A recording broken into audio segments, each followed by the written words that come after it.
Que a paz de Deus, que vai além de todo entendimento, ilumine o seu dia e a sua semana. Olá e bem-vindos! Hoje a nossa conversa vai girar em torno de um texto, olha, com quase 2000 anos, mas que parece falar diretamente com a gente hoje. É impressionante a atualidade, né? Totalmente. Vamos mergulhar no segundo capítulo da primeira carta de Pedro. A nossa missão aqui é tentar desvendar o que o autor queria dizer, sabe? Como aquela comunidade podia crescer na fé e, principalmente, como viver de um jeito que fizesse a diferença. E num mundo que muitas vezes era bem hostil a eles. Exato. Para isso, vamos usar o próprio texto e alguns comentários que ajudam a clarear as ideias. Bom, vamos lá. O capítulo já começa com uma espécie de faxina espiritual. Uma lista bem direta, né? Sim, toda maldade, todo engano, hipocrisia, inveja.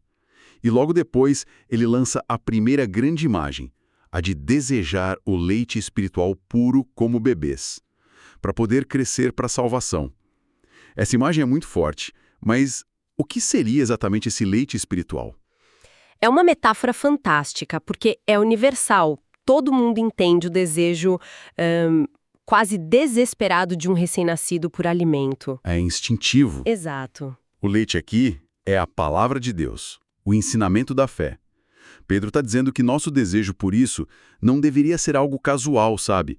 Mas algo vital, uma questão de sobrevivência mesmo. E me chama a atenção a ordem das coisas. Primeiro se livrar do lixo, o engano, fofoca, e só depois se alimentar. Parece que uma coisa depende da outra. Exatamente. Pense nas coisas que ele lista. O que todas elas têm em comum? Elas causam divisão. Pois é. São venenos relacionais. Destroem a confiança, a unidade. É como se Pedro dissesse: olha, vocês não podem crescer juntos se estiverem se envenenando. É preciso limpar o paladar espiritual, sabe? Para só então conseguir absorver o alimento de verdade. Certo. E ele dá razão para isso, que é a chave de tudo. Porque se é que já provaram que o Senhor é bondoso. Ah, isso muda tudo. Não é uma lista de regras frias do tipo, seja bonzinho. É uma resposta. Uma reação a algo que já foi experimentado. É como se ele dissesse, vocês já sentiram o gosto da bondade de Deus? Se sim, vocês vão querer mais disso e não o gosto amargo da inveja. Perfeito. A experiência da graça de Deus cria um novo apetite. Quem provou algo delicioso não se contenta mais com comida estragada. É um ciclo. Um ciclo virtuoso. Isso. A bondade gera um desejo por pureza, que abre o apetite para a palavra, que leva a um crescimento, e assim por diante. É um processo contínuo. Essa imagem do crescimento individual é poderosa. Mas aí o texto dá uma virada de chave, né? Uma virada impressionante. A metáfora muda completamente. De repente, não são mais bebês, mas construção civil. Cristo é a pedra viva, rejeitada pelos homens, mas preciosa para Deus. E aí ele diz que os seguidores também são pedras que vivem. Sendo edificados para formar uma casa espiritual. Exato. É espetacular. O fascinante aqui é a revolução que essa imagem causava na época. Para eles, a adoração estava ligada a um lugar, o templo, um edifício de pedras mortas. Certo, um lugar físico. E Pedro vira isso de cabeça para baixo. Ele diz: o lugar da presença de Deus não é mais um prédio. São vocês. A nova casa de Deus é uma comunidade viva. Uma comunidade de pessoas. E Cristo é a pedra angular, a peça principal que dá alinhamento e força para tudo.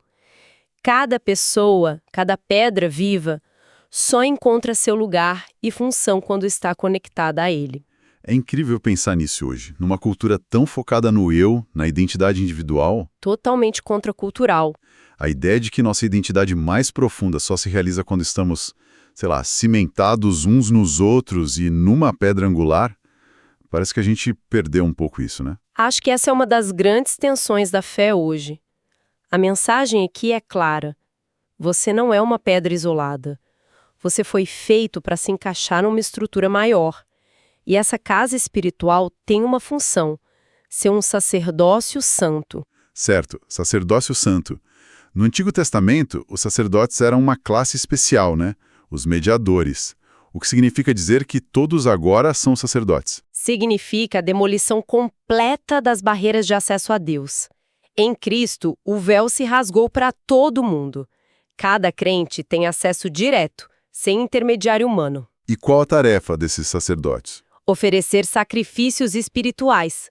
E claro, não é mais sacrificar animais. Os sacrifícios agora são a própria vida. Um ato de louvor, o serviço ao próximo, a busca por justiça. A vida cotidiana vira o altar. Mas essa pedra, que é o alicerce, também tem um outro lado no texto. Para quem crê, ela é preciosa. Mas para os que desobedecem, Ela se torna pedra de tropeço e rocha de ofensa. é a mesma pedra. Como pode ser ao mesmo tempo salvação e causa de queda? Essa dualidade é fundamental. E Pedro não inventou isso. Ele tira direto das profecias, dos Salmos e de Isaías. A ideia é que Cristo provoca uma reação. Não dá para ser neutro. Ou você constrói sobre ele, ou você tropeça nele. Exatamente. E o texto explica por que eles tropeçam. Porque desobedecem à palavra. Não é uma armadilha de Deus. A queda é a consequência da rejeição. É a mesma luz que guia o viajante e que cega quem olha direto para ela. E para deixar essa nova identidade ainda mais clara, o versículo 9 é quase uma explosão de títulos. Uma explosão mesmo. Geração eleita, sacerdócio real, nação santa, povo de propriedade exclusiva de Deus. São termos muito fortes. Com um peso gigantesco.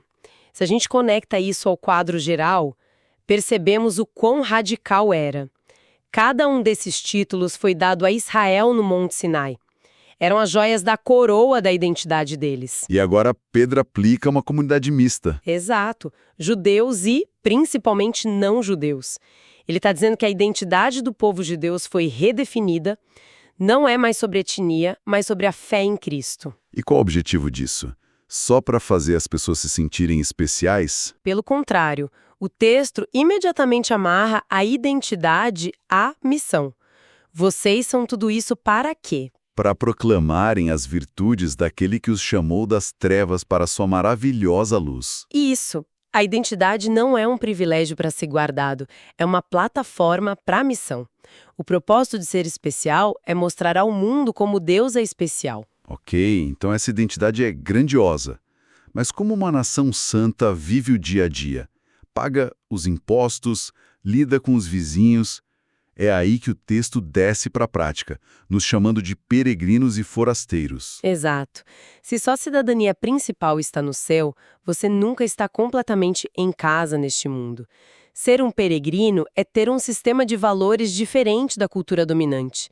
Isso gera uma tensão. Um conflito de valores. Sim, às vezes a gente se sente mais forasteiro numa reunião de trabalho do que viajando para outro país, simplesmente porque os valores ali parecem de outro universo. É aí que a ideia de ser peregrino se torna bem real. E por causa dessa tensão, o texto adverte para se abster das paixões carnais que fazem guerra contra a alma.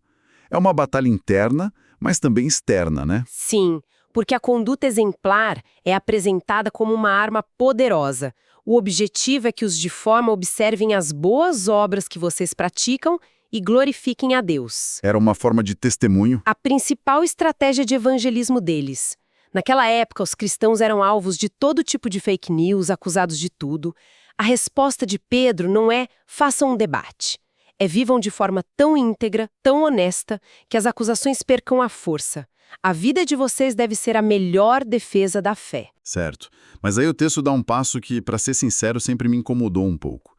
Ele fala sobre se submeter às autoridades, ao rei e aos governadores, como o povo santo lida com o Império Romano, que era muitas vezes opressor. Não cria um conflito de lealdade? Cria um conflito gigantesco. E a chave para entender isso é a frase por causa do Senhor. A submissão aqui não é uma provação do governo. Era uma estratégia, então. Uma instrução estratégica e teológica. Estratégica porque qualquer sinal de rebelião seria pretexto para mais perseguição. Sendo bons cidadãos, eles podiam silenciar a ignorância dos insensatos, desmentir na prática as acusações de que eram subversivos. Então a liberdade em Cristo não era uma licença para o caos. De forma alguma. O texto diz: vivam como pessoas livres, mas não usem a liberdade como desculpa para o mal. Vivam como servos de Deus. A liberdade cristã é liberdade para servir a Deus e ao próximo. E o versículo 17 resume tudo. Um resumo genial de como equilibrar as lealdades. Honrem a todos, amem a comunidade de fé, temam a Deus e honrem a autoridade governamental. Cada um no seu devido lugar. O temor reverente é só para Deus. E isso nos leva à parte final, talvez a mais difícil. A instrução para os servos, que na prática eram escravos, se submeterem aos seus senhores. E aqui aperta. Não somente se forem bons, mas também se forem maus, essa parte é pesada. É muito pesada e é fundamental abordar isso com muita sensibilidade. Primeiro, o Novo Testamento em nenhum lugar endossa a escravidão como instituição. Certo. O que Pedro está fazendo não é justificar um sistema brutal, mas dar orientação pastoral para pessoas presas dentro dele, sem poder para mudá-lo.